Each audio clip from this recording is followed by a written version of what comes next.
ditanyain, kalau di sini ditanyain pasiennya apakah akan dilanjutkan yang sebelumnya atau pasiennya akan di-discharge, jadi akan diganti kayak gitu, kita ganti aja. Oke. Pasien discharge di sini, ini home-nya, nanti ini home.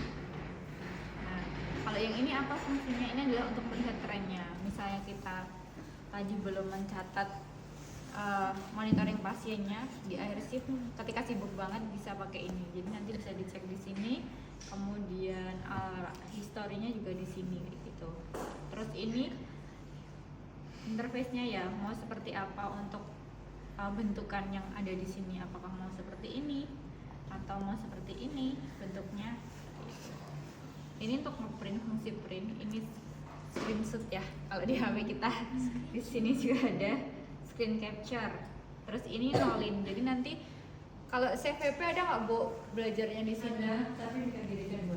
Pendidikan, tunggu ya berarti. Ini kalau CVP-nya nanti disambungkan ke monitor atau arterial line, itu nanti ada kita namanya tindakan zeroing, nanti bisa pakai yang ini, jadi tinggal dipencet aja kayak gitu. Biasanya untuk artery line, pasang artery line gitu. Yang ini apa? Gambar apa?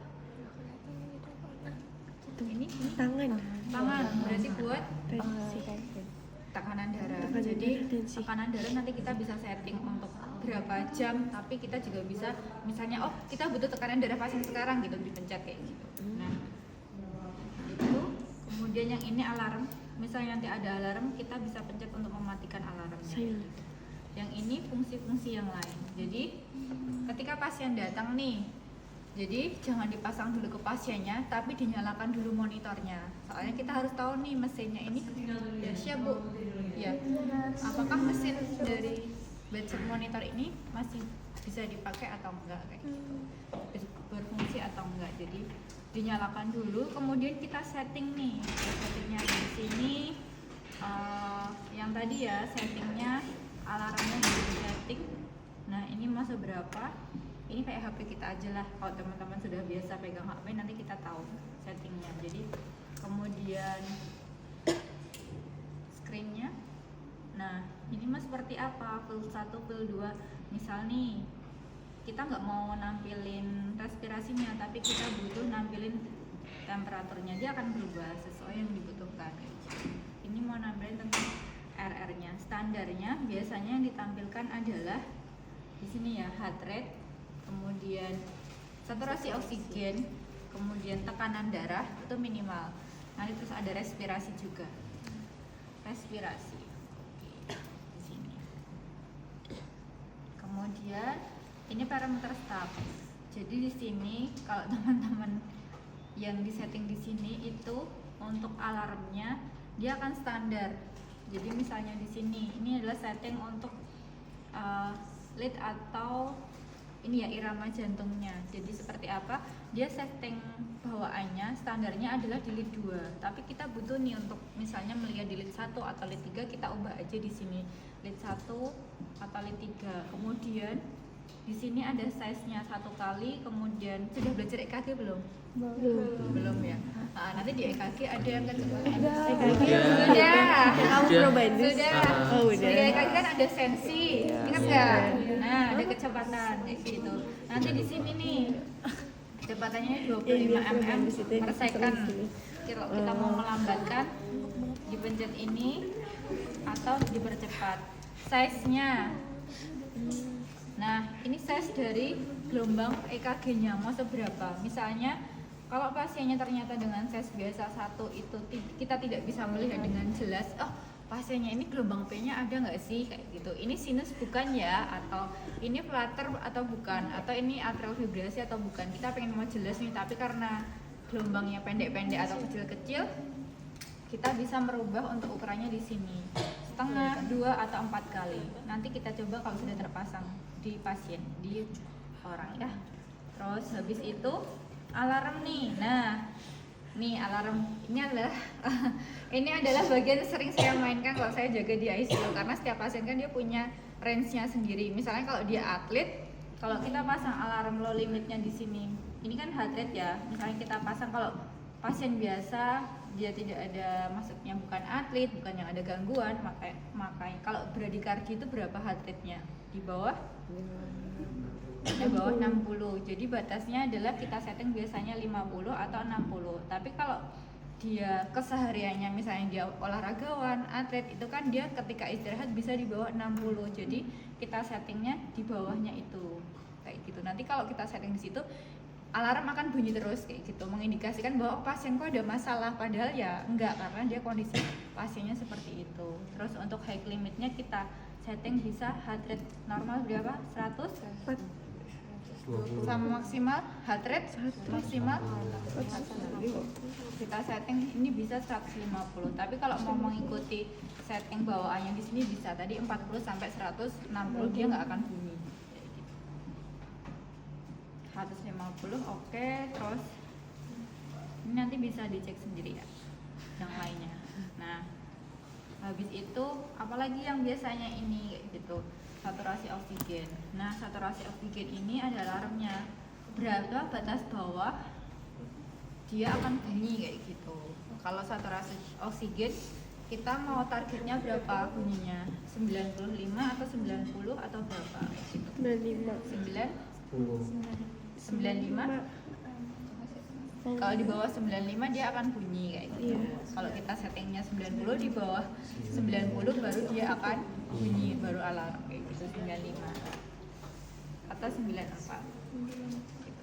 Disesuaikan sama normalnya pasien. NIBP berarti non-invasive blood pressure ya, jadi yang dipasang tadi, manset tadi. Tapi kalau IBP itu invasive blood pressure yang pakai arterial lens, jadi nanti yang dia ada invasif. Ini kita mau settingnya berapa nih? Nah, pada non-invasive blood pressure ini kita harus milih nih, pasien kita tuh dewasa, anak-anak, atau bayi kayak gitu, karena dia akan mempengaruhi batas normal yang akan disetting oleh alat ini. Kalau pasien dewasa, pilih dewasa kayak gitu. Kemudian di sini cycle time, berapa menit sekali mesin ini harus mengukur tekanan darah pasien kayak gitu. 1 jam sekali, berarti kita pilih 1 jam sekali. 60 menit.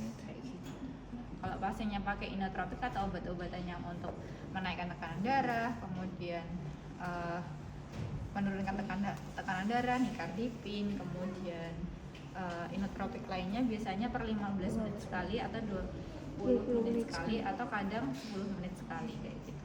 Jadi kita setting berapa oz per 30 menit nih kayak gitu. Jadi nanti dia akan menyesuaikan dengan setting kita. Ini sudah sampai di sini yang mau ditanyakan? Sudah ya. Kemudian dalam budget monitor ini selain ada monitornya ini ada aksesorisnya. Jadi aksesorisnya ini untuk yang non invasif biasanya standarnya ada 3. Boleh duduk kok biar nggak capek. Yang ini tadi untuk mengukur tensi tekanan darah ya, blood pressure ya. Ini. Kemudian yang ini adalah kabel untuk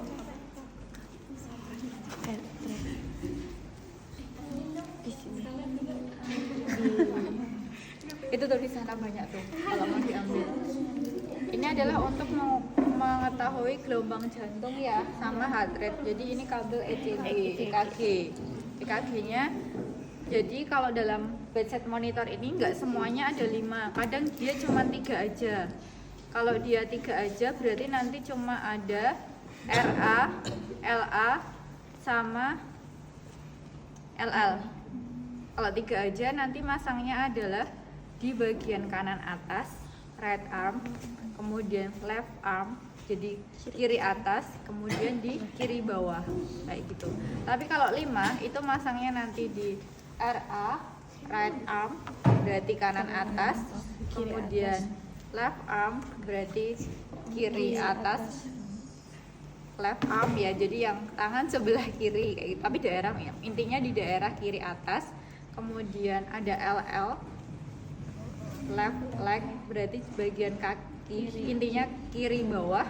Kemudian RL, kanan bawah, right leg berarti kanan bawah kayak gitu, dan V nanti berada di tengah. Ini untuk yang EKG. Terus ada apa lagi? Biasanya ada ini, apa tadi namanya? Oximetri. Fungsinya untuk mengukur saturasi oksigen. Jadi di sini ada gambarnya ya, nanti jangan kebalik. Ini ada tangannya gini, taruhnya jadi kukunya yang di atas. Bu, kalau kebalik gimana? Ya tetap bisa sih, kayak gitu. Nanti dia akan keluar. Terus dalam penempatan ini usahakan adalah kalau dia untuk monitoring harian, maksudnya monitoring pasien terus menerus, taruhlah dia di tempat yang tidak terganggu alirannya atau perfusinya. Misal nih pasien dengan diabetes mellitus, dia ada gangren nih di kakinya sebelah kanan kayak gitu. Jangan ditaruh di jempol kaki kanan, karena kalau dia sudah fungsi perfusinya nggak bagus, biasanya saturasinya juga akan turun. Tapi kalau untuk memonitor fungsi yang ada di lokalisasi situ, misalnya nggak tiap hari atau memang perlu dimonitor yang bagian itu, maka taruhnya di situ. Tapi kalau untuk memonitor keseluruhan badan, untuk saturasinya adalah taruh di tempat yang sehat, kayak gitu. Tapi kalau untuk monitor itu ya, misalnya pasiennya habis operasi femoralis di sebelah sini kayak gitu, kita mau tahu nih dia perfusinya sudah adakah masalah atau enggak kayak gitu. Selain dicek perabaannya, kemudian dicek denyut nadinya ada di kaki, kemudian fungsi sarafnya juga dicek, juga saturasinya, itu bisa membantu kita kayak gitu. Di sini terus kadang ada yang tambahannya adalah ini buat apa? Ya, ini buat ukur suhu ya, ini buat temperatur. Biasanya ditaruh di kulit, nih tempelkan di kulit, boleh di ketiak kayak gitu, boleh di sini, tapi biasanya taruh di badan sih kayak gitu. Ada yang mau ditanyakan dulu? Nggak ada. Sekarang kita pasang, mana pasiennya? Masih baik 20, kemudian untuk tekanan darahnya juga baik Pak, 107/61. Ini kemudian mesinnya masih dipasang dulu ya untuk monitor kondisi jenengan. Nanti kami akan kesini lagi untuk melihat kondisi Bapak 30 menit lagi sambil tadi nggih Pak, untuk memberitahukan hasil lab yang tadi diambil kayak gitu. Ada yang mau ditanyakan dulu Pak?